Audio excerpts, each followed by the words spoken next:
다양하고 깊이 있는 시선으로 털어드립니다. 고퀄리티 역사 생산 방송 역사 공작단. 오늘도 다시 또 역시 출발합니다.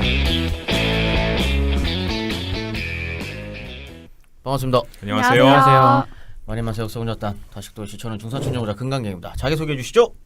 네, 일제시기 연구하는 묘양입니다. 네, 반갑습니다. 네, 안녕하세요. 고려시대 공부하고 있는 홍시입니다. 네, 반갑습니다. 안녕하세요. 고대사 공부하는 행노잼 소울입니다. 네, 반갑습니다. 예, 고대사 공부하고 있는 기랑입니다. 아, 반갑습니다. 아, 마이크 음질 상태가 다시 좋아졌어요. 이거 공지를 꼭 해달라 그러셔가지고 편집팀에서. 아, 그래요? 저희가 저번 4시간이었죠, 4시간. 네네. 4시간 방송 2주. 나가는 2주 방송 나가는 게 방송 상태가 좀 좋지 않았습니다. 그게 저희가 돈이 없어가지고 공짜로 녹음할 수 있는 데를 이렇게 찾다가 모 학교, 모 대학에 있는 공짜로 녹음할 수 있는 공간이 있어서 한번 해봤어요. 근데 상태가 좀 별로 안 좋았죠. 엉망이었습니다. 엉망이었나요? 네. 고생 많이 하셨나요? 그 편집팀에서 굉장히 노력을 많이 해서 그 음질을 그나마 회복시켜 놓은 그나마 이어폰으로 들으시는 분들은 괜찮으셨을 텐데 네, 저는 스피커로 들었는데 저도 차 타고 다닐 때 듣는데 안 좋더라고요. 안 네, 들리더라고요. 진짜 안 좋더라고요. 아니, 네. 그게 이 마이크가 부족했잖아요. 그렇죠. 예, 그래 마이크가 제대로 세팅이 된 갖추어지는 마이크를 쓰면은 괜찮은데 그게 안 된 마이크를 이제 섞어 쓰다 보니까 어떤 사람 목소리는 그게 크고 괜찮은데 소울쌤 목소리 너무 작았어요. 네, 저는 원래 목소리가 작은데 마이크도 그 스탠딩이 안 돼 있는. 그렇죠. 그 들고 하신 거예요? 네, 노래방도 잘 안 가보셔가지고. 아이고, 어떡해. 그렇죠. 죄송합니다. 건강 교수님 같은 경우는 스탠딩 마이크는 안 써도 될 것 같은데. 그렇죠. 그래서 요 김에 같이 말해달라 그러더라고요 편집팀이 요것도. 왜냐면 이제 후원.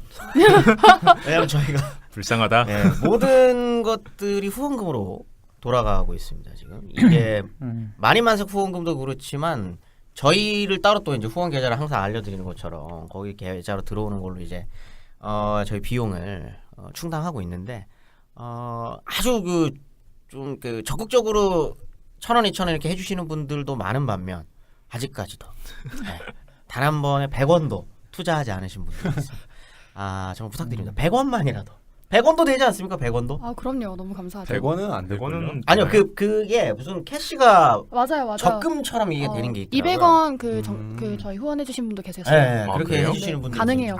좋습니다. 그것도 좋아요. 혹시 그럼 남아도시는 캐시 있으신 분들은 그럼요, 저희한테 그냥 그럼요. 우수리 주는 것처럼 조금 주셔도 괜찮을 것 같아요. 근데 뭐 강요는 아니죠. 예. 강요 절대 아니에요. 강요 저희가 절대 좋은 아닌데. 방송을 만들면은 그럼요. 자연스럽게 후원해 주실 거라고 생각합니다. 저희 또 소울 선생님이 하시는 멘트들이 아주 주옥 같은 멘트들이 많은데 다 이게 소리가 안 들어갔어요. 이런 불상사가 생긴단 말입니다.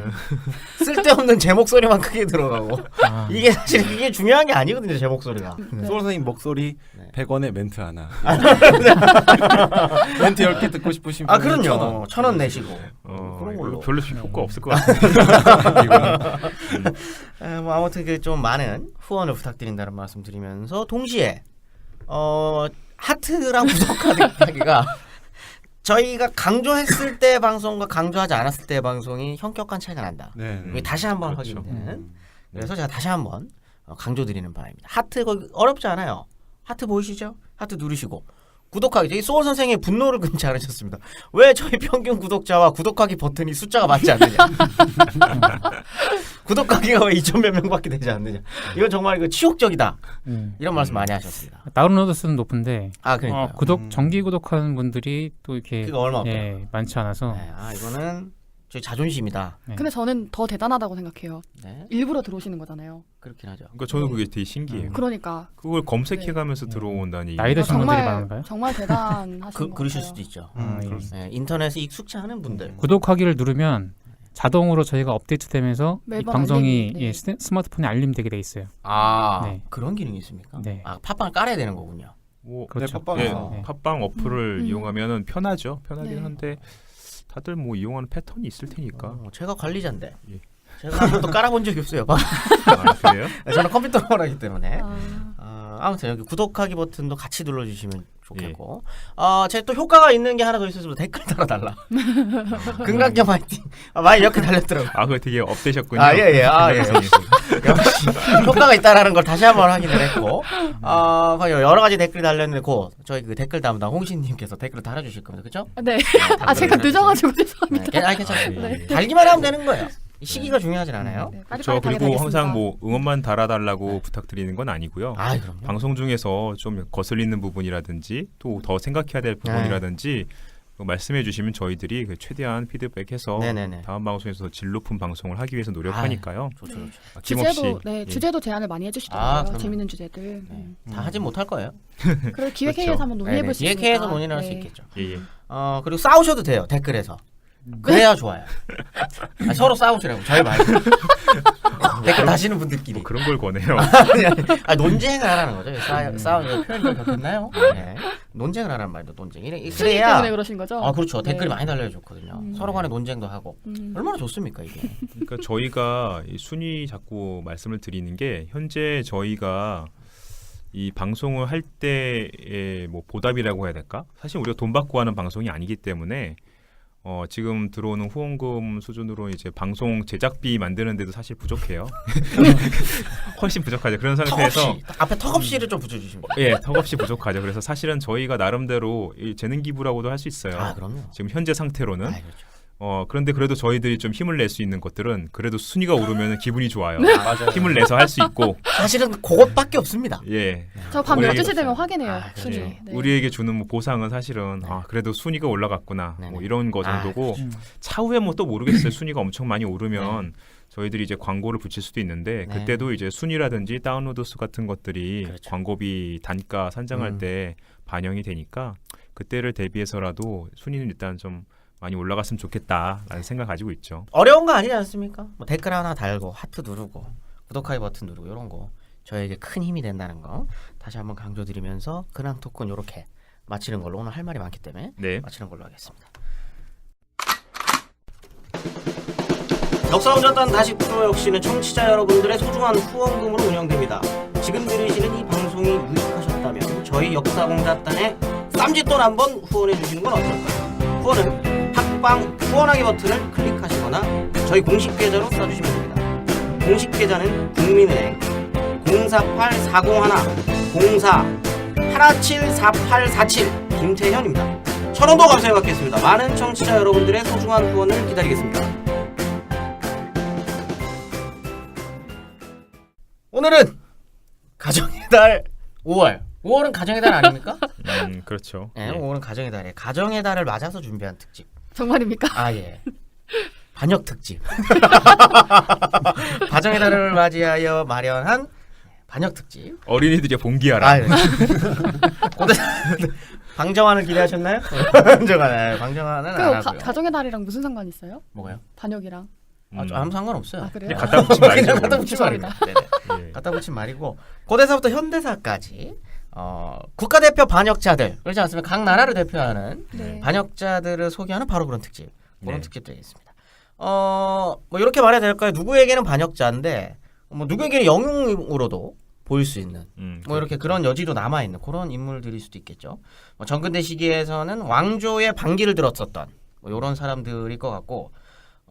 아니면 또 고려사 같은 경우는 반역전이 따로 있지 않습니까? 그렇죠. 따로 있어요. 굉장히 재밌습니다. 열전에 있는 거. 네네네. 저 수업을 한번 했었어요. 반역만 따로 모아놨어요. 네. 정말 재밌어요. 네. 네. 처음부터 끝까지 한번 보는 걸로 한번 했었었는데 재밌으셨나요? 예. 아, 네네. 왜냐면 금강 선생님이 그런 거 좋아하죠. 뒤집어 엎는 걸 좋아하죠. 그런 거 아. 좋아해요. 저는 되게 재밌더라고요. 앞으로 어떻게 뒤집어 엎을 것인가 교훈도 없고. 뭐 조선 시대로 따지면 이제 반정의 주인공 뭐 이런 걸 수도 있겠고 현대사에서는 쿠데타입니다. 쿠데타의 주인공 이런 인물들을 조금 모아서 오늘부터 한번 방송을 해보도록 하겠습니다. 첫 번째 주인공. 고조선부터 시작했어야 되는데 고조선에는 이런 사람이 없나 봐요. 아니요, 있죠. 있긴 있나요? 위만이죠, 위만. 위만이 아주 대표적인 우리나라 역사의 첫 번째 반역을 일으킨 사람이라고 할 수 있겠죠. 하지만 오늘 소피 선생님이 나와주시지 못하셨기 때문에 오늘은 기랑 선생님이 준비한 바로 연개소문입니다. 사실 이게 유명해요. 네. 교과서에서도 크게 나오는 인물이고 모르는 사람은 좀 많이 없을 것 같은데 드라마에서도 좀 자주 나오는 드라마 제목이 연개 소문 아니었습니까? 예, 예전에 SBS에서 네. 연개소문이라는 드라마가 있었고 네. 주인공은 유동근 씨가 맡았죠. 네. 예, 그리고 젊었을 때는 이태곤 씨가 하고 좀 나이 든 모습은 유동근 씨가. 그래요? 예, 예. 둘 나이 차이가 그렇게 크지 않은 걸로 알고 있는데 1부, 2부 나이 차 크겠죠. 두 사람은 그래서 20살 나지 않을까요? 꽤 나이 차 있을 거예요. 유동근 씨가 벌써 나이가 그렇게 유동근 씨는 나이가 굉장히 많죠. 죄송합니다. 예, 그래서 1부, 2부 이렇게 나눠서 방영을 한 드라마가 있었고요. 그 드라마는 뭐 대표적인 이제 폭망 드라마. 예. 왜냐면 그 드라마 CG 처리가 안 좋기로 유명했었던 그 드라마 아닙니까? 예, 맞습니다. 그래서 했던 드라마였어요. 그 별명이 합판 소문이에요. 네, 그렇죠. 예, 뒤에 이제 판넬 세워놓고 건물 판넬 사진을 세워놓고 막 이렇게 막 그거 말파 보시나요? 각하고. 진짜요? 예. 뒤에 가건물을 원래 가건물이라도 이렇게 세워야 되는데 그 돈이 없어서 그거 언제 찍은 건데요? 2000년대 초반 초중반이요. 중반이요. 그때쯤이면 SBS에서 그거 할 수 그때. 있었을 텐데 왜? 아마 2006년 7년 이쯤일 거예요. 왜냐면 그때- 동북공정 이후에 네. 고구려 네. 관련 드라마가 막 본물을 이룰 때 어. 만들어진 드라마라서 합판 소문이라니. 예, 예. 근데 그게 그 블러 처리를 배경을 잘 하면은 그럴듯하게 넘어갈 수 있는데 그걸 잘 안 하니까 쨍 하고 뒤에 있는 합판이 다 보이는 거죠. 어떡해. 예, 그것도 그 있고. 하파를 프린터로 붙여놨는데 그 프린터가 또 화질이 별로 안 좋았어요. 저화질. 저화질로 뽑아가지고 되게 저예산으로 했나 뽑아보더라고요. 보다. 네. 그것도 그렇고 그 작가가 이제 이완경 작가였는데 네. 좀 올드하셨어요. 네, 너무 그 뭐랄까요? 그러니까 연개 소문이라는 네. 사람을 뭐 민족의 무슨 영웅처럼 이렇게 막 그리려다 보니까 그런 예, 그 당연하죠, 주인공인데. 예. 그러다 보니까 이제 뭐 이 사람에 대한 뭐 공과 과를 보겠다는 그런 게 아니고 조금 너무 우상시한다 그럴까요? 그래서 뭐 아까 CG 처리 얘기 나오는데 그 유동근 씨가 성에서 칼을 휙 던지니까 그거 예, 그 칼이 적군 한 4명을 맞고 이렇게 다시 돌아온다 그럴까요? 진짜요? 부메랑으로. 예, 아니 보면 그게 그 무협지에서 나오는 이기 어검술이에요. 칼을 날려가지고 이제 내공을 이용해갖고 막 돌리는 그런 거 연출을 했는데 너무 조악한 거야 그게. 예, 그 CG도 너무 조악했어요. 예, 그러니까 전반적으로 CG가 또 말이 굉장히 많았던 게 이 연개 소문에서 되게 유명한 CG 장면이 삼천궁녀가 빠져 죽는 장면이었어요. 그게 되게 유명했었습니다. 그게 삼천궁녀들이 똑같은 간격으로 등속도로 툭툭툭툭툭 떨어지게 CG로 처리가 됐거든요. 예. 물방울처럼 떨어져. 근데 저는 왜 한 번도 못 봤죠? 대사는 몰랐어요. 굉장히 장중했어요. 그야말로 꽃들이 떨어지는 거 하면서 근데 화면은 그런 화면이야. 그래가지고 정말 많은 비웃음을 당했던 좀 역사물이 역사 드라마가 이렇게 옛날에 있던 설화를 갖다가 그냥 그대로 이렇게 재현하는 그런 차원이 아니라 그런 거 있잖아요. 지금 현대적 차원에서 우리가 그 사람에 대해서 이렇게 다시 이렇게 바라보고 객관적으로 바라보는 그런 연구들이 많이 있는데 그런 것들을 전혀 반영하지 않고 그냥 옛날 설화 뭐 삼천궁녀 실제로 삼천궁녀가 있지도 않았잖아요. 그런가요? 예, 그거는 네. 뭐 실제로 볼 수 없고요. 실제로 삼천궁녀 있을 수가 없어요. 백제 당시 왕성. 당황하는 둘. 아니 설왕묘향. 최근에 그 강의를 들었는데 거기 그 낙화암 보면은 거기서 뛰어가지고 바닷속으로 강속으로 못 뛰어들어요. 바닥으로 떨어요. 그거는 근데 점프를 잘하면은 가능할 거예요. 엄청 멀리 그거 뛰어야 도움닫기 될걸요? 좀 해서 뛰면은 가능은 한데 문제는 그 삼천궁녀 빠져 죽은 얘기가 네. 당장 삼국사나 이런 데 전혀 없거든요. 아하. 그러니까 후대 사람들이 이제 좀 약간 문학적인 수사로 한 얘기들이 계속 이제 파장이 돼서 했던 거라서 신빙성이 없는 거죠. 실질적으로 있었던 일이라고 보기는 어렵고요. 이 그런 류의 드라마를 잘 만드는 건 사실 MBC인데 그렇죠. 주몽 뭐 이런 것들. 성룡여왕. 근데 태조왕건. 이게 TR KBS 아닌가요, 그건? 좀 달라요. 그렇게 됐어요. 이 방송국마다 사극이 좀 특징이 그렇게 느낌이 있는데요. 좀 다르죠. 일단 MBC는 퓨전 사극을 지향해요. 그렇죠. MBC는 맞아, 근데 맞아. 제가 봤을 땐 왜 그러냐면 일단 인건비 많이 들어가는 게 싫은 거예요. 그러니까 전쟁씬 같은 거 대충 이 몇 사람 왔다 갔다 하는 걸 떼온다든지 하는 MBC 걸로 진출 하고. 안 하실 생각인가? 예. 방송사를. 예. 정통 사극은 KBS 아닙니까? 정통 사극은 이제 네. KBS가 확실히 좀 신경 써서 만드는 편이고 색깔도 뭔가 방송국마다 좀 그렇죠. 색감이 다르잖아요. 그렇죠, 근데 그렇죠. MBC가 좀 화사한 편이라서 맞아요. 옷도 좀 화려하게 입는 그런 식의 표전 사극을 지향하고 대신 KBS는 약간 좀 짙고 어두운 톤이라서 거기는 정통 사극 같은 걸 만들고 SBS는 뭘 만들어도 때깔이 안 나요. 사극이. 예. 용룡이 나르샤 괜찮아. 용룡이 나르샤랑 그 그 저거 그 전에 있었던 거. 뿌리 깊은 나무. 뿌리 깊은 아, 나무. 뿌리 깊은 이런 거 나무 괜찮아요. 재밌- 요즘은 괜찮았는데. 요즘 좀 개선이 된 것 같아요. 네. 근데 2000년대 중반 연계 소문 할 때까지 하더라도 여전히 연계성은 SBS 건가요? 네. SBS 아. SBS 사극은 아니다라는 아. 느낌을 굉장히 강화시켜줬던 케이스죠. 어쨌든 그런 인물입니다. 인물 소개하기 전에 드라마 소개가 굉장히 길었네요. 그러네요. 네. 예. 아무튼 이 연계 소문은 보통 한국 사회에서 어떻게 기억되고 있습니까? 한국 사회에서 기억되는 거는 좀 이중적이에요.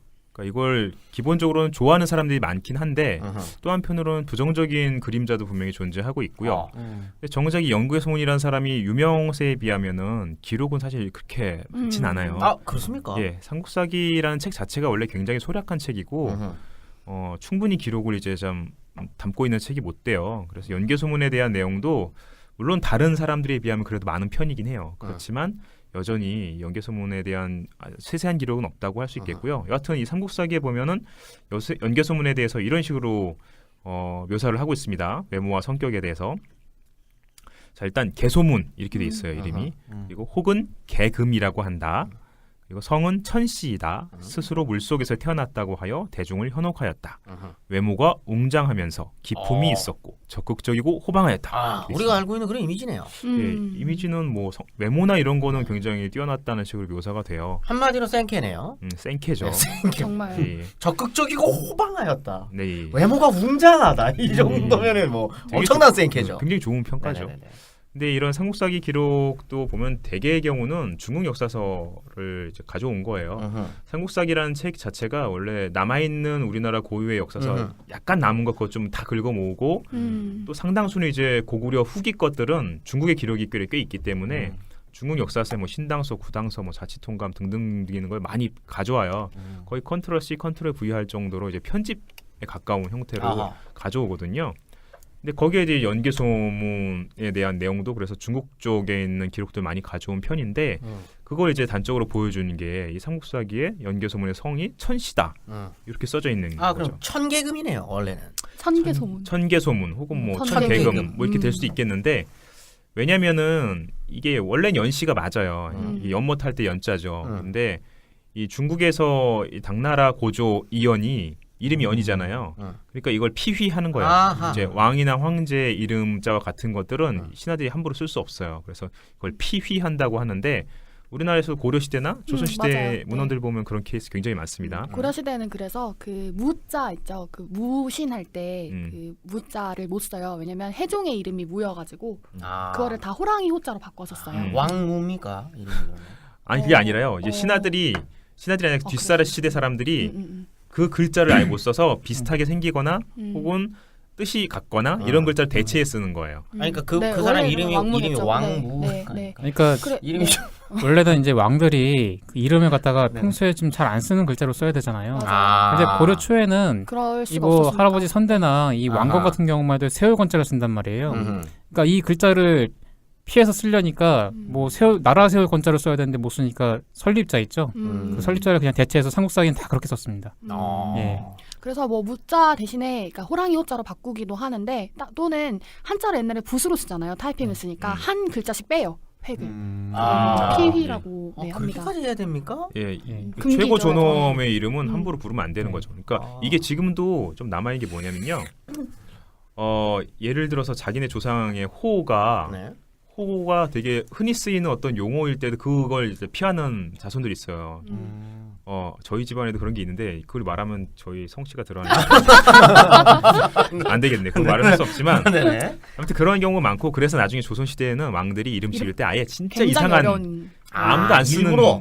한자를 네. 갖다 쓰거나 혹은 아예 글자를 만들거나 나중에 피하기 좋으라고. 예, 네, 개명하거나. 그냥 일반 사람들 민폐잖아요. 이름이 너무 편하면. 예. 그래도 생각이 좀 깊으신 왕들이 있군요. 아니, 자기들이 불편하니까.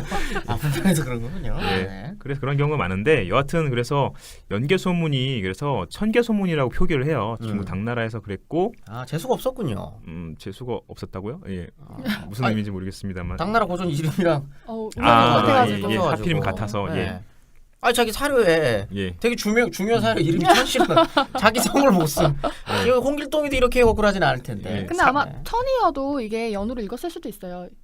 아 그래요? 발음을 그렇지 않을까요? 연자로 이렇게 그- 했을 수 있는- 알고 그러진 않았을 것 같은데 아, 저는. 그래요? 예, 그러진 않았을 것 같아요. 아마 뜻이 비슷한 걸로 일단. 예, 그냥 바꾼 것 같은데. 뜻이 같은 뜻으로 그냥 갖다 붙여서 사실상 이름을 이제 성을 개명한 거라고 봐도 과언이 아니에요. 왜냐하면 연개소문 자손들은 이후에 당나라에 계속 벼슬 하고 했기 때문에 그냥 천씨로 불렸던 거고 아, 그렇구나. 이름 바꿨다고 보면 돼요. 아 그래서 삼국사기에도 보면 그래서 제가 보기에는 연개소문이라고 이름이 타이틀이 돼 있지 않고 그냥 개소문이라고 돼 있어요. 아. 이게 연개소문이라는 기록과 천개소문이라는 기록이 섞여 있으니까 좀 아리까리해서 그런지 그냥 개소문이라고도 했고 이름을 또 이제 개금이라고 했다는 거는 아마도 이 개금이 금자가 쇠금자잖아요. 네.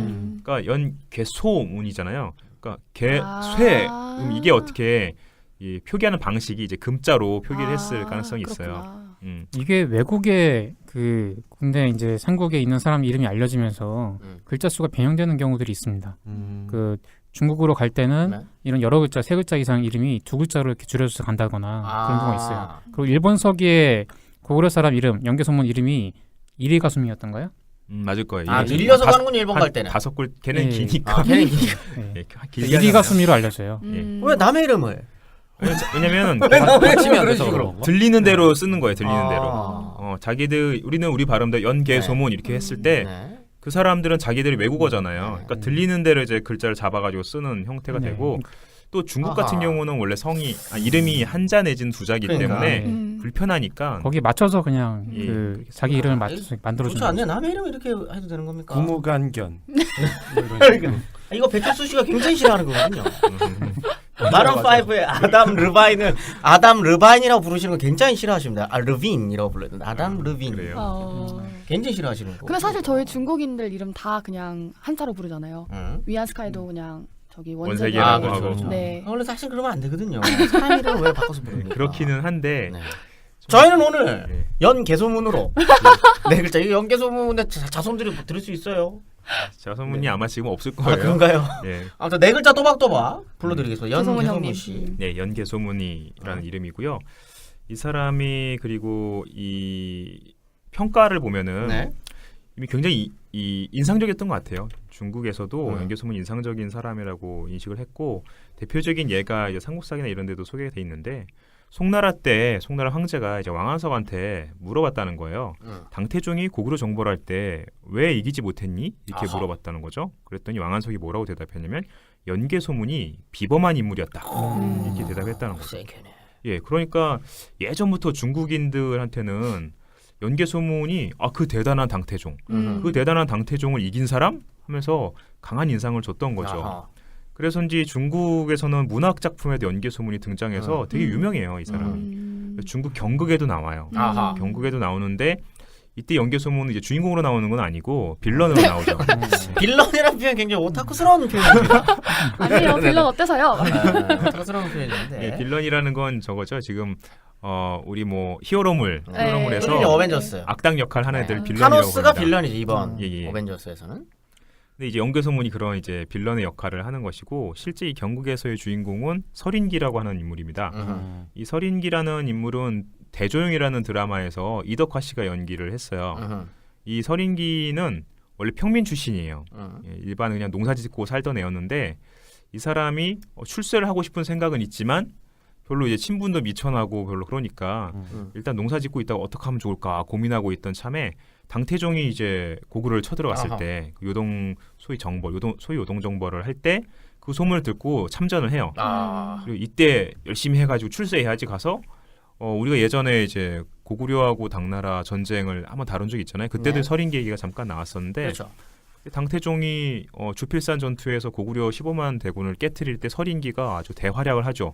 그래서 이 경극의 주인공이라는 거죠. 예, 예. 네. 그러니까 이게 왜 주인공이 되냐면 중국 평민들 입장에서 보면은 진짜 이지적인 바닥에 있는 인물이구나. 사람이 아. 갑자기 딱 열심히 자기 힘을 보여서 아. 출세를 한 인물이에요. 아. 그러니까 정말 중국인들한테는 영웅이 될 수 있는 여러 가지 조건들을 갖춘 인물이라서 아. 설인기가 아주 인기가 있고 이덕화 씨가 연기했던. 예.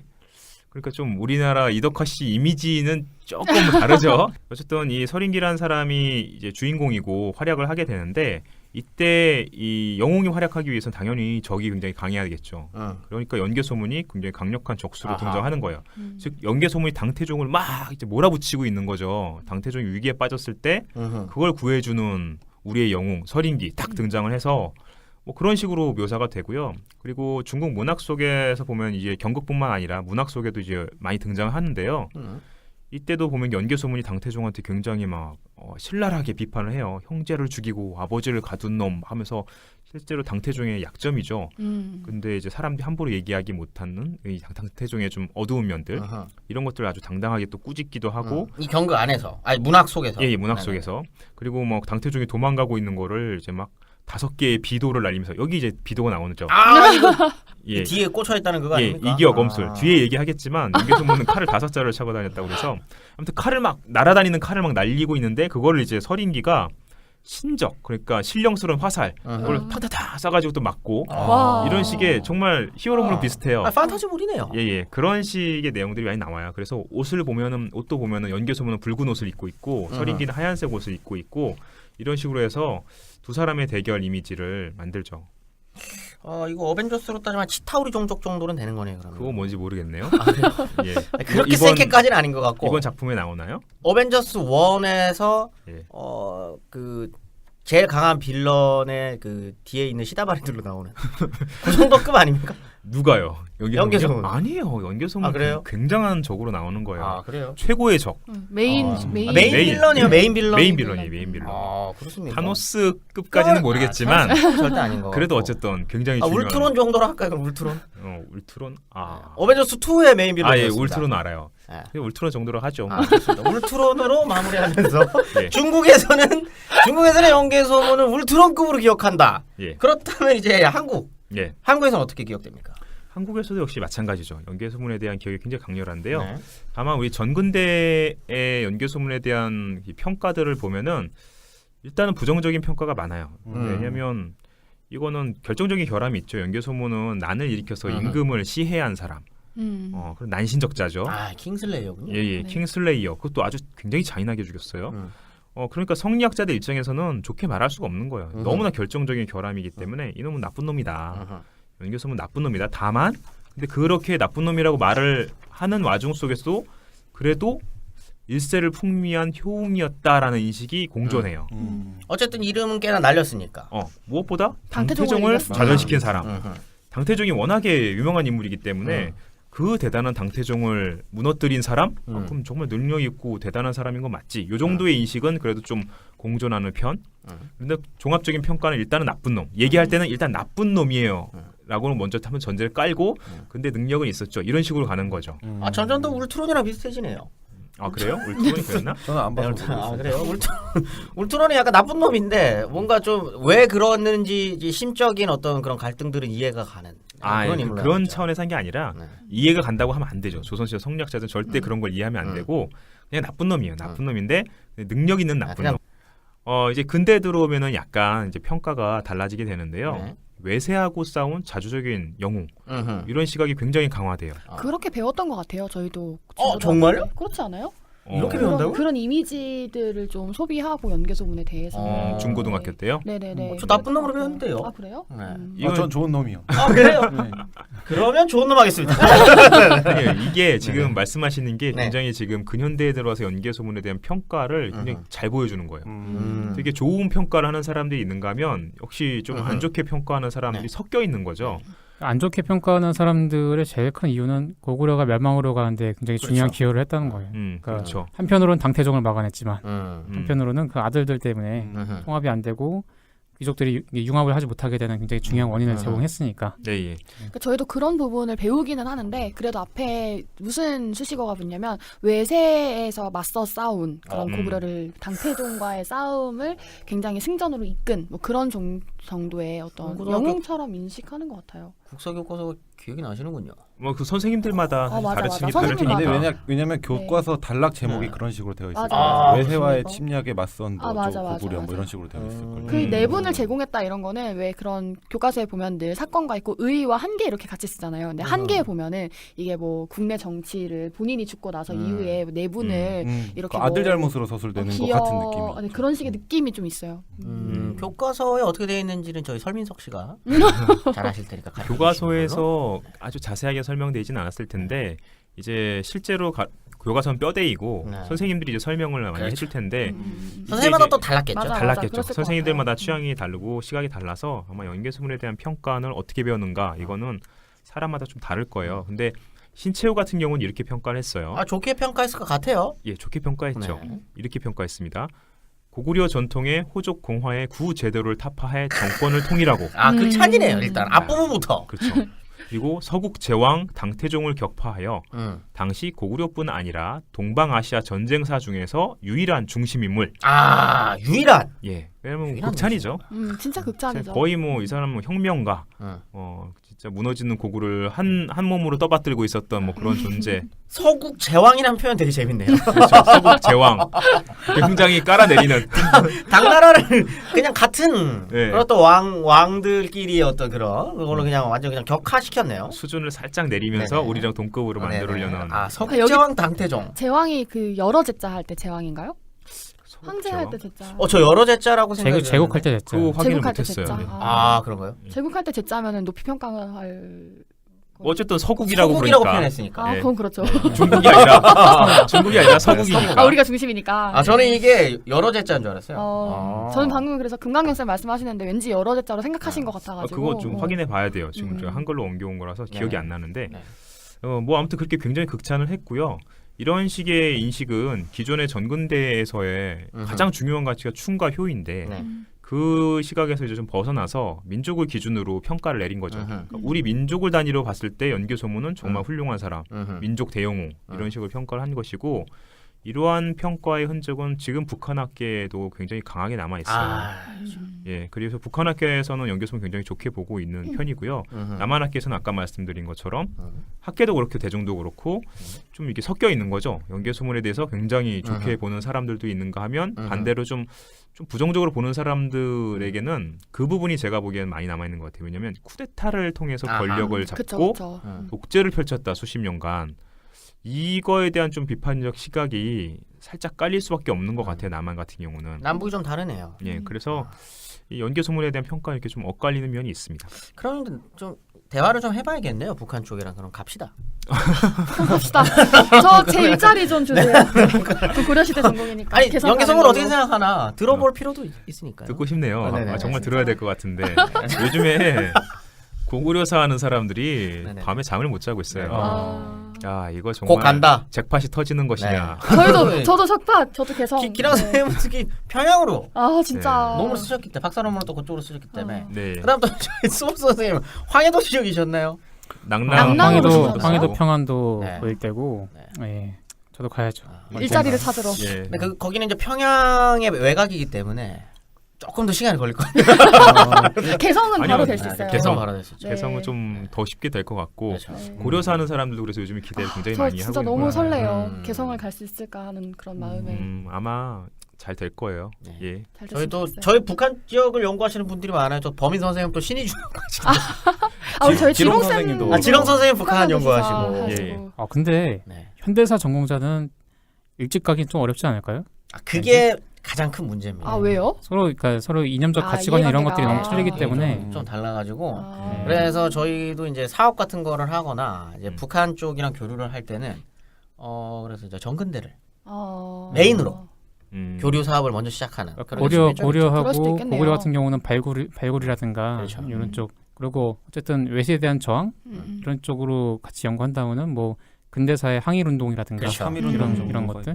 그게 아마 합의가 이루어진 게 제일 먼저 하겠죠 아마. 예. 이게 근데 좀 근데 이게 좀 지금은 굉장히 장밋빛이잖아요. 일단 전혀 완전 막혀 있던 것들이 어느 정도 이제 좀 뚫린다고 생각하니까 기대들이 많은데 안 좋은 얘기 하시려고요?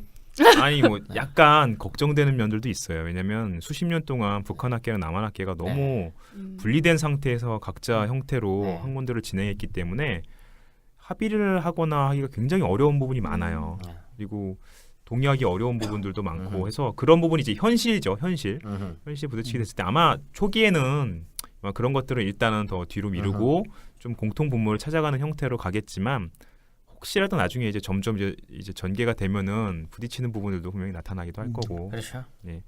그런 거는 근데 나중 일이죠. 네, 일단 됐으면 좋겠네요. 일단은 좀 네. 교류가 활성화되는 게 중요하고요. 이게 저희 방송이 북한 지역에서 이게 들리고 있을 수도 있습니다. 어차피 북한에 인터넷 뚫렸대요. 평양만 가능한 거 아닌가요? 뭐 평양만이라도 어쨌든 인터넷 뚫려서 이 방송이 들릴 수도 있습니다. 김정은 씨는 들을 수 있어요. 네, 확실히요. 들으실 그거는. 수 있겠죠. 예. 우리 나중에 한번 평양 가서 방송 한번 하면 좋겠네요. 아, 와 만약에라도 들으시는 생각만 해도 설레요. 북한 지역 저희 역사학자 여러분들 있으시다면 저 응답하라. 응답하라 많이 만들고 응답하라 다시 또 역시로 그렇게 하시면 저희가 곧장 북으로 신청 통일부에 바로 신청하겠습니다. 저희 근데 한 지난 20년 동안 북한 학계 연구에 대해서 저희가 사실 조사가 잘 안 돼 있어요. 고대사 쪽도 그렇고, 아 고대사 쪽도 거의 없나요? 그러니까 이제 북한 학계 연구에 대해 별로 관심을 갖지 않았어요. 아. 예. 고고학 발굴 뭐 이런 것도 음흠. 최근에 관심 있는 사람만 좀 보고 그러다 보니까 뭐 갑자기 이제 관심이 되게 많아졌는데 어떻게 보면은 이 사람들이 잘 모르는 상황에서 북한 사람들이 어디에 관심이 있는지도 잘 모르는 상황에서 자기들 관심사 막 얘기하고 있는 그런 상황이 있고 이게 학문뿐만 아니라 경제 분야는 더하죠 사실. 경협이잖아요. 아. 서로 협력해서 만들어가야 되는 그 부분이 있는 건데 사실 북한 사람들이 뭘 원하고 뭘 만들고 싶어하는지에 대한 의사는 전혀 물어보지 않고 우리가 거기다 뭘 세울지 거기다 들어가서 무슨 사업을 할지 이런 거에 대해만 관심이 이렇게 있다 좋은 보니까 얘기를 이렇게 좋은 얘기 선생님 입에서 들을 줄 몰랐습니다. 아니 사실 그렇잖아요. 북한이 90년대 이후로 그 고난의 행군을 거치면서 선생님 굉장히 소울 선생님은 지금 자유시장 경제주의자인 줄 알았는데 쿠바와 시리아, 이란 다 이렇게 두 손 들을 때 지금 이상하다. 강력한 끝까지 의지를 보이는 버텨왔잖아. 거지. 북한 가겠다고. 나를 뽑아달라. 아니, 지난번에 김혜림 씨 얘기만 했던 것 같은데. 북한이 그렇게 노력을 해가지고 지금까지 버텨왔는데 천재가 무너지지 기란 같은 놈 말고 나 군중에 소울을 줘야 된다 보내달라. 이거예요 제 얘기는. 어필하고 있는 거죠 지금. 제 얘기 다 들어주세요 지금. 굉장히 죄송한데 그러면은 큰일 나요. 저희 와이프가 주식을 이미 샀습니다. 현대제철부터 철도주요? 현대상선 현대 관련된 주식을 너무 많이 사가지고 부산 300만 인프라 원어치 뭐 사서 사업은 남한 뜻대로 됐습니다. 농담입니다. 농담입니다. 네. 오늘은 연계 소문이기 때문에 다시 연계 소문으로 돌아와가지고 네. 어쨌든 굉장히 흥미롭고 다양하게 기억되고 있다라는 점. 역시나 영웅과 반역자 사이를 좀 극적으로 오가는 그런 캐릭터라는 걸 좀 확인할 수 있었습니다. 뭐 사실 중국에서 빌런으로 이제 묘사를 했으니까 한국에서는 영웅으로 기억하라는 사람들이 조금 많을 것 같기도 합니다. 저희가 이제 저저번 시간부터 이제 꾸준히 강조하고 있는 한 사람의 어떤 심성과 이 한 사람의 인생을 파헤치기 위해서는 이 사람의 유년 시절이 중요하다. 이 사람의 성장 배경 이런 게 굉장히 중요하다고 강조하고 있거든요. 네. 연개소문 어떤 집안에서 어떻게 태어나서 어떻게 자라났습니까? 연개소문의 유년 시절은 그냥 자료가 없어요. 예, 거의 제로에 가깝습니다. 아 그렇습니까? 예, 그리고 집안 환경 정도는 이제 알려져 있지만 연개소문이 어린 시절에 뭐 어떻게 자라왔는지 등등에 대해서는 기록 자체가 없기 때문에 그건 좀 알기 어렵고요. 심지어 연개소문은 태어난 연도가 언젠지도 몰라요. 이 사람은 죽은 해는 이 사료상에 그래도 확인이 되는데 몇 년 뒤에 태어났는지 알 수가 없어요. 집안 자체가 비천했다라고 봐야 되는 거 아닌가요? 아니죠. 집안 되게 좋은 집안이죠. 아, 그래요? 예. 기록이 기록이 안 남아 있는 거죠. 이 태어난 연도에 대한 기록이 없는 거죠. 아 근데 생각해 보니까 고려 시대는 꽤 묘지명 자료들이 많아서 개인 일대기를 알 수 있는 게 많은데 대부분 생년을 기록하지 않아요. 대부분 몰년만 기록하고 죽은 연도만 기록하고 다만 언제 태어났는지가 중요하지 않습니까? 근데 이제 몇 세를 살았다 이렇게 기록하는 걸 통해서 저희가 이렇게 소급해서 계산을 하는 거군요. 계산을 하는 거지 그 애초에 생년을 기록하는 그런 식의 문화가 없었을 수 있는 것 같아요. 생파 안 했겠네요 그러면. 생파 생파. 뭐라는지 깜짝 놀라. 생파라 그래갖고 무슨 생파가 뭐예요? 생일 파티. 이 정도는 아셔야 되는 거 아닙니까? 처음 들어보는 얘기입니다. 낯서네요. 생파 정도는 아셔야 돼요. 저는 파를 계속 생각하고 있어요. 파? 예, 근데 연개소문은 지금 연개소문 무덤이 어딘지도 모르죠. 무덤이나 뭐 무슨 묘지명이나 비석 같은 게 나온 것도 아니기 때문에 모르겠어요. 나중에 평양이 열리면 연개소 무덤을 찾을 수 있을지는 모르겠지만 왜 가고 싶으세요? 네, 가고 네네. 싶어요. 네. 네, 그래서 연개소문의 생년은 대충 이제 추정을 해볼 수밖에 없는데 어떻게 추정할 수 있냐면 네. 연개소문의 아들은 그 기록이 나와요. 왜냐면 첫째 아들이 남생인데 네. 이분은 들을수록 이름이 연남생. 네. 예. 이 남생이는 묘지명이 남아 있죠 중국에. 확인이 됐기 때문에 언제 출생을 했는지 확인이 되고요. 그리고 이제 셋째 아들인 남산이도 역시 묘지명이 중국에 있어요. 확인이 돼요. 그래서 얘네들 가지고 대충 확인해 보는데 남생의 아들인 헌성이라는 애가 남생이 17살에 낳은 걸로 돼 있어요. 그러니까 대충 10대 후반 정도의 애를 낳았던 것 같아요. 고구려에서는. 그걸로 계산을 해봐서 남생의 출생 연도를 연개소문의 10대랑 대충 맞춰보면은 아하. 대략 연개소문은 한 610년에서 620년 사이에 어허. 요 무렵에 태어났을 가능성이 높습니다. 이렇게 추정할 수 있군요. 예, 추정을 할 수 있는데 뭐, 제가 지금 손주벌 나이네요. 예, 진짜요? 그런가요? 그렇죠. 제가 손주벌 나이죠. 16세 정도의 애를 낳았습니다. 평균 수명이 짧으니까 네. 결혼도 일찍 하고요. 제가 그럼 곧 죽는 거네. 지금. 근데 고려 시대는 또 결혼 그렇게 일찍 하진 않아요. 한 20대 초반, 음. 10대 후반에서 20대 초반 정도. 네. 그거는 아마 좀 문화가 네, 좀 다른 다를 수 것 있겠죠. 요 때는 하여튼 고구려는 한 17세 정도, 15, 16세면 일단 아이를 낳는다. 아이를 낳을 수 있나? 근데 어쨌든 10대 후반에 결혼을 네. 해서 아이를 낳는 경우들이 있었던 것 같고요. 그래서 연대는 대충 610년에서 620년 정도가 연개소문의 생년일 가능성이 매우 높다. 연개소문이 굉장히 특이하게 아이를 늦게 낳은 케이스가 아니라면 예, 그랬을 가능성이 높고요. 그리고 집안 자체는 상당히 명문가 출신이라고 볼 수 있어요. 왜냐면 할아버지하고 아버지, 할아버지 연자유, 아버지는 연태조라고 이름이 전해지고 있는데 모두 망리지자를 역임했다고 하고요. 이 집안이 굉장히 고구려에서 이제 권세가 있었던 집안이었던 걸로 묘사가 되고 있어요. 그리고 연개소문의 아버지인 연태조가 죽고 나서 그 뒤를 연개소문이 이으려고 했다는 거예요. 근데 이어야 되는데 다른 귀족들이 연개소문 쟤는 성격이 더럽다. 성격이 잔인해서 쟤는 이으면 안 된다. 이런 식으로 반대를 굉장히 심하게 했다 그래요. 다들 알았나 봐요. 연개소문의 잔인함을. 딱 보면 알죠, 뭐. 평소 행실을 보면 알죠, 뭐. 궁예입니까? 아니 궁예는 아니지만 네. 누적이 된 게 있잖아요. 우리가 요즘에 무슨 항공사 집안 딱 보면 알잖아요. 네. 눈빛이 이해가 됐어요. 예. 그러니까 쟤는 안 돼. 쟤는 그 직을 이으면 안 된다. 이렇게 막 반대를 엄청나게 했는데 이때 연개소문이 무릎을 꿇습니다. 무릎을 꿇고 잘하겠다. 정말 잘할 거예요. 그리고 심지어 내가 한번 시켜만 주시고요. 나중에 제가 잘못하면 그때 쫓아내도 원망하지 않겠다. 이런 식으로 굉장히 저자세 태도를 보여서 사람들이 불쌍하다. 한번 시켜주지 하면서 해서 아버지 직을 잇게 해요. 근데 이때 연개소문이 계승한 아버지 직이 뭔지는 약간 좀 불분명해요. 왜냐하면 아버지인 연태조는 대대로직에 있었다고 하는데 동시에 동부대인이었다고 하거든요. 이 동부대인이라는 것은 이 고구려의 중심 수도를 보면은 동서남북 중 이렇게 5개 부로 나눠요. 이거를 지금으로 치자면 뭐 서울의 구 정도라고 생각하셔도 돼요. 행정구역상 이렇게 나누게 되는데 그 중에 동부대인 혹은 이제 기록에 따라서 서부대인이라는 설도 있어 좀 혼선은 있습니다만 일반적으로 동부대인이 맞는 걸로 많이들 봐요. 그러니까 그 지위에 있었고 또 대대로직이 있었다고 그러는데 대대로는 지금의 총리직에 해당해요. 차이가 좀 나네요. 구청장과 총리 아닌 거. 구청장이라기보다는 그걸 이제 현재 구청하고 그냥 대입을 하면 안 되고 그 일대에 대한 어떤 관할권 같은 걸 가지고 있는 지방관이면서도 그건 이제 자기가 그냥 계속 하는데 대대로직은 또 이제 선출직이기 때문에 네. 예, 좀 다른 거죠. 그러니까 그렇구나. 처음부터 뭐 가문의 지위를 계승한다고 할 때 바로 최고위직을 받을 수는 없고요. 예, 일반적으로는 그 올라가는 어떤 승계 과정이 있어요. 네. 예, 이재용도 갑자기 이제 부사장이 될 수 없잖아요. 예, 그런 것처럼 그 어떤- 항공사 개들도 다른 직급부터 했죠. 개들. 주요 루트를 밟게 되는데 아마 귀족층 입장에서는 이 집안에 대해서 경계하는 그 시각이 있었을 수 있죠. 대대로 뭔가 잘 나가고 이 연개소문이라는 사람이 자기들에 대해서 뭔가 이렇게 존중해주지 않는 것 같은데 그러면은 이제 뭔가 빌미를 붙이는 거죠.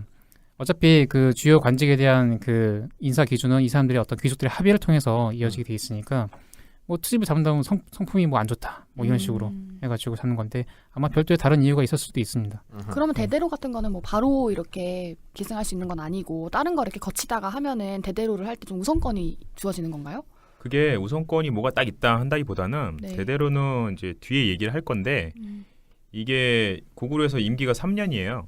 그래서 3년 임기가 있고. 나름 예, 임기. 임기는 있어요. 근데 실제적으로는 이 임기가 안 지켜지는 거죠.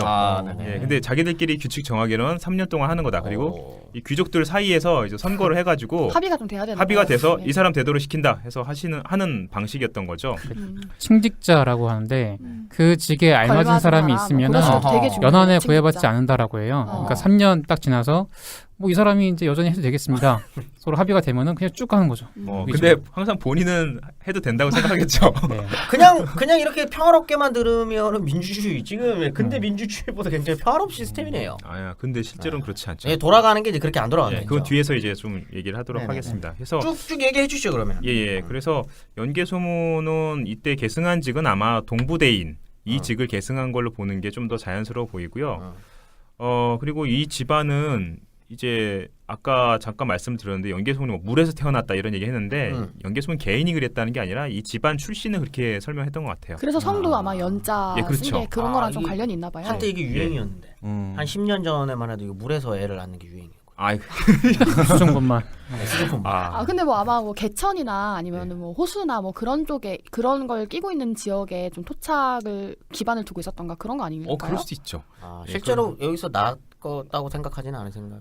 아니 그런 차원이 아니라 그건 수종분만은 그냥 욕조가 없으니까. 아이를 낳는 기술적인 방법이잖아요. 맞아요. 근데 여기서 얘기하는 거는 이 집안이 굉장히 신이하게 물에서부터 맞아. 생겨난 이 사람 뭐 이 정도의 신비스러운 얘기를 지어낸 거죠. 그래서 정말 사람들이 오해할 수도 있는데 저 그렇게 생각해서 이런 얘기하는 건 농담이죠. 그럼요. 그 정도 다 알아요.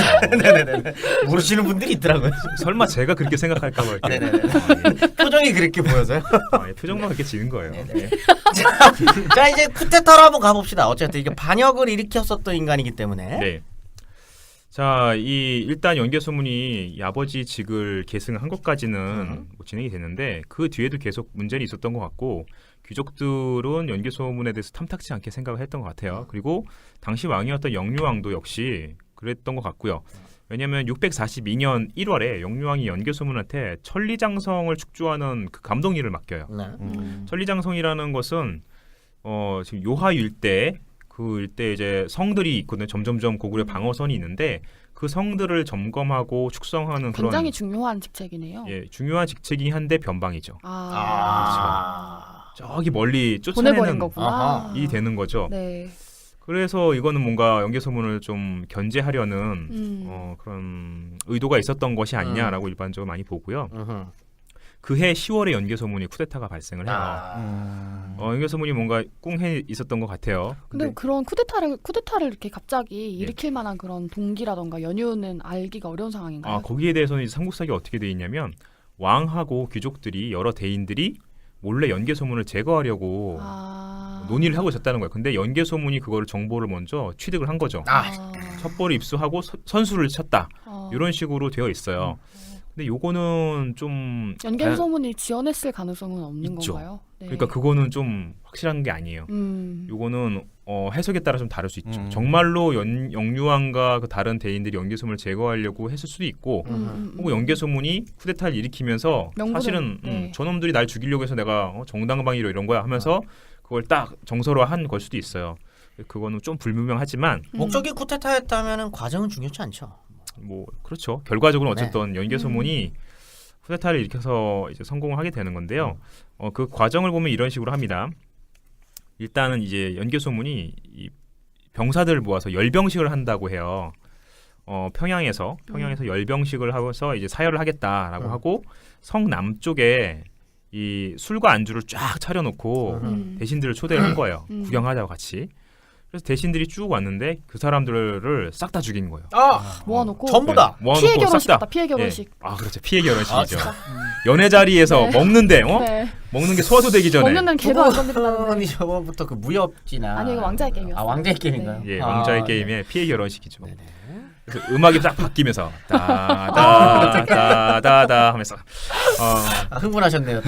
두 분 다 눈빛을 다시 바꾸시고 연개소문으로 돌아가가지고. 그 100여 명을 죽였다고 네. 예, 살해했다고 되어 있는데 일본 서기 쪽 기록에 보면 뭐 180명을 죽였다 아. 이런 식으로 그야말로 이제 주요 대신급. 사람들 다 모아놓고 그냥 싹 다 예. 이렇게 처리를 예. 해버린가 봐요. 이게 그냥 끝내놨나 봐요. 100명 단위가 아니라 나라에서 제일 지위가 높은 사람들이니까 아하. 이건 정말 엄청난 일이죠. 음. 싹 다 죽이고 바로 말을 달려서 궁궐로 달려갑니다. 그리고 영유왕을 또 죽이고 그 시신을 토막을 내요. 토막을 아, 내서 너무 잔인하다 진짜. 도랑에다 갖다 버립니다. 집어 던지죠. 그리고 영유왕의 동생의 아들인 보장왕을 왕위에 세우고 자기는 망리지 자리에 오르게 되는데요. 이 망리지 아니, 예 이 말은 이 말 자체를 믿을 수가 있나요? 이건 믿을 수 있죠. 아 그런가요? 예 그랬으니까 이렇게 토막 내서 죽였다고. 아니 토막이 아니라 예. 전체적인 스토리. 전체적인 스토리가 이게 말이 되나요? 말이 아니 왜냐면 안 이거 어쨌든 이 대신들도 이때 당시에는 어쨌든 네. 자기 호위무사들도 다 있을 거고 돼. 네. 나름대로의 자기 병력을 갖고 있는 사람들인데 요거를 한 방에 쳐서 180명 가까이 되는 사람을 술 먹으러 왔잖아요, 이 사람들. 아. 밥 먹으러 그것도 술하고 그 연개 소문이 그 사열했다는 것 자체가 그 권력을 본인이 아마 이렇게 획득하려고 했기 때문에 사열을 했겠죠. 그러니까 연개소문이 와. 당시에 동부대인직이 있었잖아요. 그 동부대인. 네. 그러니까 수도의 그 동부 지역의 그 아마 관할 뭐 장관이었던 네. 것 같은데 아마 그 장관 밑에 그 거느리고 있는 군대가 있었던 것 같아요. 꼭 사병이라기보다도 지금으로 따지면 한 수방사령관 정도 되는 건가요? 수방사령관? 수방사령관보다도 딱 그렇게 보긴 좀 어렵고, 음. 예, 하여튼 그 동부 지역을 하여튼 지키는 어떤 음. 임무 이런 것들. 부병이라고 돼 있어요. 그러니까 이거는 공병이군요. 예, 그렇죠. 군대 내에서 이제 수도 내에서 굴리는 군대라고 볼 수 있는데 이게 가능하다. 그리고 정말 이거는. 뭐 그 사람들 100여 명도 다 이제 자기 사병이라든가 네. 권력이 있었겠지만은 갑작스럽게 이 사람들이 죽어버리면은 이 어떻게 명령 다 지휘 체계가 오고. 다 흔들리기 그렇죠. 때문에 대응하기가 굉장히 어려워요. 수뇌부를 일단 쳐버린 거기 때문에 이 사람들이 다른 전쟁도 병력들은 그렇대요. 당연히 다른 곳에 있었겠죠. 근데 이 술 먹는 자리에 다 데려오지 않잖아요. 있어봤자 호위하는 애들 몇 명 데리고 왔을 수 있겠지만 그런 자리에서 연개소문이 갑자기 급습을 한 거라서 이건 뭐 굉장히 작전을 일단 잘 짰죠, 연개소문이. 이거는 어쨌든 여러 가지로 사료 비판하더라도 이 사실관계는 맞는 것. 이거는 뭐 맞는 일단 거다. 인정할 수 있을 것 그리고 같아요. 결국에는 이 쿠데타를 그 나중에 쿠데타 이후에도 굉장히 혼란스럽죠. 네. 그이 밑에 있던 관련된 사람들이 굉장히 많으니까요. 심지어 지방관들도 각 지역의 그 고구려 서쪽 변경 지키던 장수들 이런 사람들도 연개소문 쪽이 아닌 사람들도 굉장히 많아요. 그 이전에 그 죽은 사람들 라인도 많다고요. 그럼 연개소문 일단 한번 친 거네요, 그냥 일단. 일단 쳐서 죽인 다음에 자기 쪽 말을 안 듣는 사람들에 대해서 군대를 거느리고 가서 그 사람들을 죽이는 일일이 거죠. 평정하러 다닙니다. 새끼. 어. 대단한 사람이군요. 그리고 일단은 그- 머리를 친 거예요. 예. 네. 그리고 아마 이렇게 잔인하게 살해한 것도 좀 저는 퍼포먼스적인 성격이 있었을 것 같아요. 아, 나는 왕을 이렇게 잔인하게 살해할 수 있다는 걸 보여주면 사실 뭘 못하겠어요 그 사람이. 그럴 그렇게 수 있죠. 되면은 당시 대신들한테 조금이라도 반발의 가능성을 차단하기 위한 저는 그런 식의 그래서 더 공포정치에 잔인하게 했을 것 같아요. 저놈은 진짜? 진짜 미친 놈이야. 이런. 그러니까요. 아. 그러니까 건드리면 안 돼라는 원래- 원래 주잖아요. 사이코패스는 사이코패스가 이해하거든요. 굉장히 권력력이 굉장히 강하시네요. 모르는 저의 면모를 한번 돌아보고. 저는 이해할 수가 없습니다 지금 연기소문을. 연기소문을 이해할 수가 없어요. 저는 이렇게 큰 힘이 못 되는데 저희 또 홍지 선생님께서 그런 얘기를 또 해주시네요. 전근대사는 늘 권력층의 사료만 봐서 그래요. 네. 좋아요. 저 중산층 사료만 봐가지고.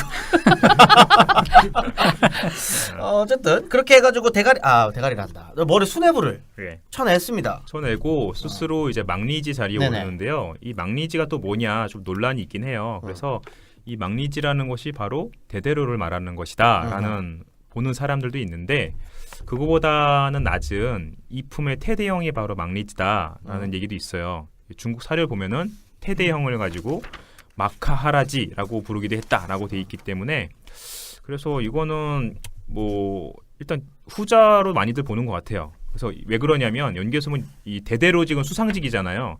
총리직이 중요한 게 아니라 이 망리지는 군권을 장악하는 거거든요. 그러니까 병권을 자기가 잡고 대대로 자리에는 좀 바지사장격으로 자기 집안 사람 한 사람을 대신 앉힌 것 같아요. 일단 처음에는 그래서 자기는 군권을 장악을 하고 그러다가 이제 시간이 지나서 어느 시점이 된 이후에는 언젠지는 그게 뭐 사료상으로 확인되지 않았는데 어느 순간 갑자기 이 사람은 태대대로직을 가지게 돼요. 왜냐하면 아들 묘지명에 그게 나오거든요. 자기 아버지는 태대대로였다라고. 그러니까 그 자리를 이제 어느 정도 정리가 끝난 다음엔 자기가 수상직까지 이제 가게 된 것 같아요. 그리고 이후에 연개소문의 행보를 보면은 정말 어마어마한 모습을 보이죠. 이제 권위가 굉장히 굉장해서 일단 아까도 말씀드린 것처럼 칼을 5자루를 차고 등에다가 이거는 사료 비판 필요 없습니까? 칼 5자루. 요거는 일단은 맞을 수 있는 것 같아요. 5자루 칼 수 있잖아요, 뭐. 예. 뭐 취향이죠, 뭐. 굳이 이런 거를 거짓말할 필요는 없지 예, 않을까요? 그렇죠. 근데 좀 불편했을 것 같긴 해요. 칼을 왜 5자루를 차고 다니지? 상징적인 거 아니에요? 오브를 각각 이렇게 내가 평정했다는. 오보를 상징하는 거, 그럴 수도 있겠는데. 오늘 새로운 흥미로운 해석 많이 해보십니다. 역시 권력에 대한 집착이 굉장히 강하십니다. 사이코패스는 사이코패스가 이해하는. 그리고 연개소문 비도수를 쓰기 때문에 던져야 되기 때문에 진짜로 필요한지 모르겠어요. 이게 이 연개소문 드라마에서 이게 묘사가 됐어요. 그래서 유동근이 칼을 5자를 진짜 차고 다녀요. 양쪽 어깨에 X자로 차고 양쪽에 차고 막 해서 데드풀 작업 보게. 오도류. 데드풀이죠, 데드풀. 되게 보기 불편해 보였어요. 칼 5자를 차고 다니고 말을 탈 때 이거 좀 대단한데 말 탈 때 서서 탑니까? 아니죠. 그렇게는 아닙니까? 그게 아니고요. 말을 탈 때 말이 높잖아요. 이거 탈 때 사람을 엎드려서 그거를 밟고 올라가요, 발판으로. 근데 그거를 보통 사람이나 귀족 출신의 무장을 엎드리게 해서 그걸 밟고 올라가는 거죠. 예, 그러니까 이거 참 엄청난 거죠. 별로 안 멋있는데요. 일부러 그러는 거예요. 약간 말타기 할 때처럼 이렇게 말 엉덩이를 짚고 바로 탄다거나. 아니, 나는 그렇게 귀족을 밟을 수 있을 만큼의 권위를 가진 사람이라는 그렇죠. 거를 되게 잘 보여주기 위해서. 저 별로 안 멋있어요, 저는. 정치적인 활동. 서서 타야 멋있는 거 아닙니까? 나는 이 나무로 된 발판 같은 걸 이용하지 않아. 나는 사람을 밟고 올라가. 이런 걸 이제 보여주는 거겠죠.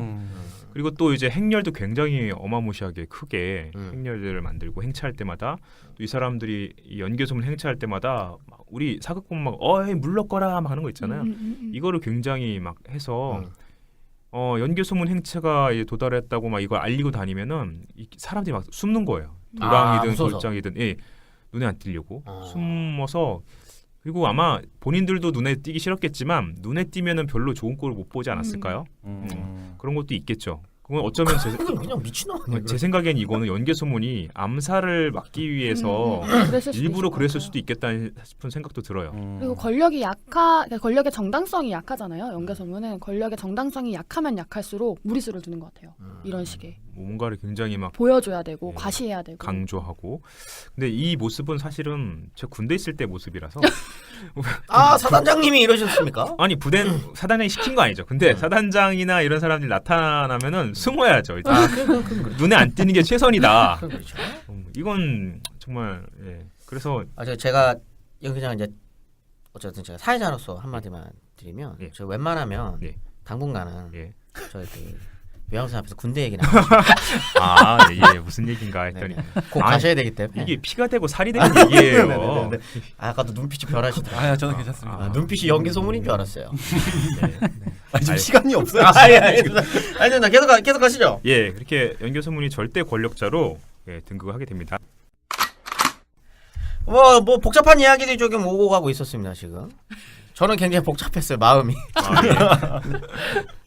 근데 제가 이제 왕이 있음에도 불구하고 귀족이 칼 1자루라고 제가 표현해놨는데 5자루네요. 칼 5자루 쥐고 절대 권력자로 등장한다는 것이 저한테는 굉장히 이질적으로 들립니다. 왜냐하면 이게 어제도 왕이 있는 이 정치 체제니까. 그럼에도 불구하고 이게 가능할 수 있었던 것에는 고구려라고 하는 나라의 어떤 독특한 정치 체제가 있었기 때문에 이게 가능하지 않았을까? 그렇죠. 이게 연개소문이 권력을 잡은 이후에도 드러나게 되는 게 뭐냐면 연개소문이 지금 중앙에서 권력을 잡았는데 이게 지방에까지 완벽하게 미치지는 못했던 것 같아요. 이 대표적인 것이 안시성주하고 연개소문하고 대립합니다. 이 안시성주는 연개소문이 쿠데타를 성공한 이후로 권력을 잡았음에도 거기를 따르지 않고 계속 이제 그걸 저항을 했던 것 같고 그래서 연개소문이 공격을 했다는 거예요. 공격을 했는데 이걸 또 막아냈어요. 그래서 어쩔 수 없이 연개 소문이 안시성주는 굴복시키지 못하고 그냥 아하. 타협을 하고 서로의 존재를 인정하는 선에서 그냥 넘어가는 거죠. 이거 이번에 영화로 나오는데. 영화가 나와요? 아 그래요? 안시성. 누가 만드는 영화죠? 잠시만요. 제가. 네네네네. 그래요? 어쨌든 이번 영화로 나옵니다. 영화가 또 나오는군요. 네네네. 근데 이 안시성은 우리가 잘 알잖아요. 네. 나중에 이제 당태종 쳐들어왔을 때도 안시성주가 막아내는데 그 같은 인물이죠. 같은 인물일 가능성이 높아요. 왜냐면 시기적으로. 왜냐면 이 기록이 나오는 것 자체가 당태종이 안시성을 공격하기 전에 내가 듣자 하니 연개 소문이 난 일으켰을 때 이 안시성주가 다 막아냈다더라. 싸움을 잘한다더라. 이런 얘기 하거든요. 적어도 직속 후계자겠어요. 본인이거나. 아마 본인일 가능성이 제일 높아요. 왜냐면 몇 년 차이도 안 나요. 같은 시기이기 때문에. 그렇다면 이제 안시성주는 정말 방어 대단하네요, 능력만큼은 진짜. 만렙. 진짜네. 거죠. 예. 안시성주로 조인성이 주인공. 네. 당태종으로 누구죠? 박성호. 박성웅이 당태종. 박성호. 네. 조인성이 안시성주입니다. 이거 좀 무리수 같은데. 왜요? 안시성주는 잘생기면 안 됩니까? 조인성은 너무 젊잖아요. 네네. 설현 나와요. 설현. 설현이 나와요. 떠련이가 나오십니다. 네네. 설현까지. 네. 어쨌든 그 영화가 나오니까 저희 나중에 이거 또 영화 특집으로 안시성주 특집 한번 다뤄보는 걱정이 걸로. 되는데 영화가 좀. 네네네. 그래서 네. 이런 분위기였다는 거죠. 그러니까 지방에 있는 세력들이 독립적으로 존재할 수 있었던 정치 체제, 이런 정치 체제를 고구려 후기의 정치 체제를 일반적으로 귀족 연립 체제라고 불러요. 이거 많이 들어봤습니다. 귀족 연립 체제. 저도 들어보기는 많이 들어봤어요. 예. 이거는 뭐냐면 고구려가 6세기대에 이르면은 국왕 중심의 중앙 집권 체제가 붕괴됩니다. 그리고 귀족들이 막 서로 자기가 잘났다고 난립하는 상태에 들어가 버려요. 그래서 고구려 22대왕인 안장왕이 531년에 사망하는데요. 그 뒤를 동생인 안원왕이 계승을 해요. 근데 이때 이 삼국사기 기록상에는 그냥 뭐 아들이 없어서 동생이 왕이 됐다 하고 간단히 그냥 넘어가는데 일본 서기를 보면 이때 안장왕이 시해됐다. 이렇게 기록이 돼 있어요. 그냥 단순하게 시해됐다 이렇게만 돼 있기 때문에 어디까지 신뢰성을 가진 기록인지는 좀 불분명하지만 만약에 그게 사실이라면 이 시기부터 이미 고구려는 굉장히 좀 정치적으로 문제가 있었던 거죠. 혼란상에 빠져들게 되는 것 같고 실제로 안원왕 재위기에도 뭐 자연재해도 많고 약간 좀 시끌시끌해요. 예, 나라가 시끌시끌하고 특히 이제 안원왕도 이제 말년에 이 사람이 병색이 깊어져서 이제 내일 죽나 오늘 죽나 하고 있을 무렵에 왕위 다툼이 발생하는데 이때 둘째 부인이 낳은 자식하고 셋째 부인이 낳은 자식 사이에서 이제 싸움이 벌어져요. 이거를 이제 추군하고 세군의 싸움이라고 하는데 각각의 이제 외할아버지의 이름이에요. 그래서 양 세력이 싸우는데 수도에서 막 정말 칼 들고 싸웠는데 세군 세력이 2천여 명이 사망했다. 많이 죽었네요. 많이 죽었죠. 진짜. 수도에서 뭐 2천여 명이 죽을 정도면 그야말로 피바다가 된 거죠. 예, 궁궐 앞바다 집의 앞문이. 층수가 그렇게 많지도 않잖아요. 그러니까 그 사람들이 뭐 수도에 거주하고 있는 자기들 뭐 집안의 가졸들이나 뭐 이런 거 다 동원했겠지만 굉장히 큰 사건이었던 것 같고 이 무렵에 고구려가 지금 상태가 굉장히 안 좋다는 걸 알려주는 또 다른 기록이 이제 간접적이긴 하지만 삼국사기 거칠부전을 보면은 진흥왕 때 사람이 이제 거칠부가 잠깐 이제 승려 생활을 하면서 고구려에 넘어온 적이 있었거든요. 네. 그때 이제 해량법사라는 사람의 이제 설법하는 데 갔다가 서로 인연을 좀 맺게 되고 나중에 해량법사가 거칠부 이제 너 잡힐 수 있으니까 빨리 가 이렇게 얘기하면서 돌려보냈는데 나중에 이 거칠부가 군대를 이끌고 고구려를 쳐들어오거든요. 이때가 이제 그 한강 유역을 고구려가 상실할 때예요. 백제하고 신라가 위로 쭉 밀고 올라가서 고구려 한강 유역 상실할 때인데 이때 거칠부가 고구려 영내에 들어가니까 이 해량법사가 망명을 요청하는 거예요. 거칠부한테 망명을 하면서 그때 이렇게 얘기해요. 지금 우리나라의 정치가 어지러워서 멸망할 날이 얼마 남지 않았다. 내분이 굉장히 심했나 봐요. 그렇죠. 난민 신청하신 거네요. 난민 신청 뭐 비슷하다고 네, 보죠. 거의 비슷한 건데. 네. 그런 지경이었던 거니까 고구려 내부적으로는 굉장히 좀 심각한 상황이었고 아마 고구려가 이제 백제 신라가 이 한강 유역으로 쳐들어오는 걸 효율적으로 막지 못하고 굉장히 속절없이 뺏기는데 그 이유 중에 하나도 이 귀족들끼리 서로 엄청나게 싸우고 있는 와중이어서 이거 수습이 안 되던 그런 상황이었던 것 같아요. 그래서 아까도 말씀드렸던 것처럼 고구려의 최고직인 대대로 이 수상직을 이제 임기 3년짜리를 합의를 본 것 같아요. 임기 3년으로 해서 우리끼리 돌아가면서 대대로 하는 거야. 하는데 다만 이게 굉장히 각각의 힘을 가지고 이제 어떤 균형점을 찾고 협의를 본 형태라서 그중에 힘이 센 놈이 한 명 딱 나오면 이제 끝나는 어떻게 음. 보면 예? 힘센 놈 한 명이 나오면 이 평화 체제는 끝이 나는 거죠. 근데 이제 다들 비슷한 거죠. 수준이. 수준이 다 비슷하죠. 수준이 이제 한 명한테 정리가 될 상황이 아니고 다들 이제 자기들 세력을 거느리고 싸우고 있는 상황이라서 협의 체제를 갖춘 거예요. 그래서 귀족 연립 체제로 부르는 거예요. 서로 다 서 있는 체제라고 해서. 근데 이제 대대로직에는 적합한 사람이 있으면은 이 임기를 구애받지 않고 계속 할 수 있다고 하기 때문에 이런 게 있어서 자기가 자격이 된다고 스스로 생각하고 남들은 그렇게 생각 안 하면 또 싸우는 거죠. 그래서 심지어 이 대대로직을 바꿀 때마다 쌈박질이 나는 거예요. 그래서 서로 병사를 이끌고 막 전쟁을 해가지고 이긴 사람은 대대로가 되고 이런 상황이 되니까 이 당시에는 고구려 왕이 뭘 제재할 수도 없고 뭐 간섭할 수도 없고 그냥 딱 국문 틀어 잠그고 자기 한 몸 지키는 데만 급급한 거의 이런 식으로 돌아가는 상황이었다고 보면 돼요. 이미 안에서 무너졌네요. 안에서 완전히 그렇게 된 거죠. 근데 다만 어쨌든 이 귀족들끼리 엄청나게 서로 싸움하고 있는 이 상황 속에서 그래도 최소한의 어떤 합의 같은 건 이루어진 거죠. 이러다 나라 망하게 생겼다 하니까 일단 우리가 싸우긴 싸우는데 규칙을 정하고 그리고 서로의 존재나 이런 권리 같은 것도 어느 정도는 인정해주는 하에서 이 협의체를 굴리자. 요 정도 합의는 이루어져서 아슬아슬하게 이 힘의 균형이 이루어지면서 돌아가고 있는 상황이었는데 개소문이가 이때 연개소문이 그걸 치고 딱 때려 부순 들어오거든요. 거죠. 확 때려 부수면 내가 다 한다. 이렇게 돼버린 상황이라서 고구려의 귀족 연립 체제가 이때 무너지는군요. 무너진다고 할 수 있겠죠. 예, 다만 연개소문이 모든 귀족들을 다 지금 제어하는 상황은 아니고 과거의 그 독립적인 귀족들은 여전히 산재하고 있지만 어쨌든 연개소문이 중앙에서 가장 큰 세력으로서의 권리는 인정받고 이 정도 상황 이렇게 이해하시면 되겠습니다. 좋습니다. 이제 연개소문이 최고 권력자로 이제 등극을 했고 그 연개소문이 어떻게 최고 권력자를 차지할 수 있었나, 권자를 차지할 수 있었는지까지 당시 고구려의 정치 체제까지 설명을 해주셨습니다. 오늘 여기까지만 좀 살펴보죠. 이제 다음에는 이제 연개소문이 하드캐리할 일이 많이 남아 있어요. 그렇지 않습니까? 일단 그렇죠. 저희도 좋아하고 남들도 좋아하고 특히 소울 선생님이 좋아하시는 전쟁 이야기 전쟁 이야기가 다음 시간에 준비되어 있기 때문에 다음 시간에도 더 재밌는 방송이 될 수 있을 것 같습니다. 일단 오늘은 이 정도에서 마무리하는 걸로 하고 마니만세 역사공작단 다시 또 역시 오늘이 수요일이니까 예. 금요일날 다시 또 역시 찾아뵙도록 하겠습니다. 감사합니다. 수고하셨습니다. 감사합니다.